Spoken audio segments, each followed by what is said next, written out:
बिस्मिल्लाहिर्रहमानिर्रहीम। अस्सलाम वालेकुम स्टूडेंट्स, आज हम उर्दू की किताब उर्दू कायदो इंशा से कहानी पढ़ेंगे। कहानी नंबर 4 पढ़ेंगे, कौम की खातिर ईसार। एक था जंगल जिसके एक हिस्से में रीछ रहा करते थे और दूसरे हिस्से में बंदर। एक दिन रीछों के जी में आई क्यों ना सारे जंगल पर कब्जा कर लें। चुनाचे उन्होंने बंदरों पर हमला किए, इन्हें मार मार कर भगा दिया और सारे जंगल पर कब्जा कर लिया। बंदरों से इनका वतन छुटा, जंगल के फल छुटे और वह हैरान और परेशान आवारागर्दी करने लगे। ये हाल देखकर एक बंदर का बहुत दिल कुढ़ा। इसने सबको जमा किया और कहा, मेरी बात मानो, मुझे ज़ख्मी कर दो, जगह जगह से खाल नोच लो और जहाँ से हमें निकाला गया है वहीं फेंक दो।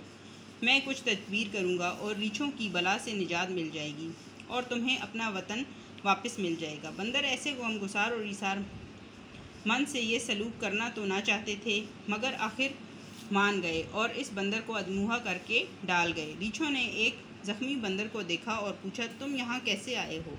तुम्हें मालूम ना था कि हम इस जंगल के वाहिद मालिक हैं? ज़ख्मी बंदर ने आहें भरते हुए जवाब दिया, मैंने अपने साथियों को तुम्हारा ग़ुलाम बनकर रहने को कहा तो उन्होंने मेरा ये हाल कर दिया।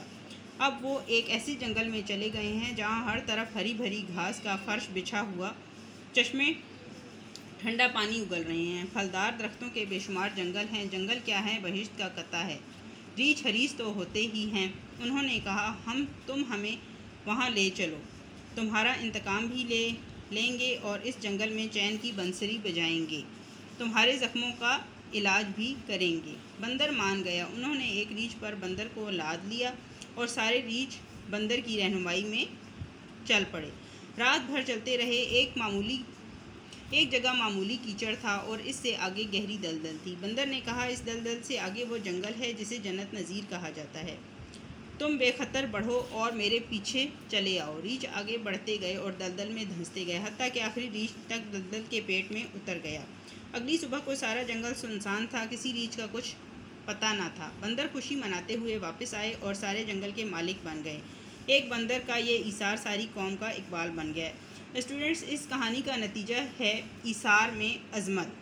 ईसार में अज़मत। आपने इस कहानी को अच्छी तरह पढ़ना है और ज़हन नशीन करना है।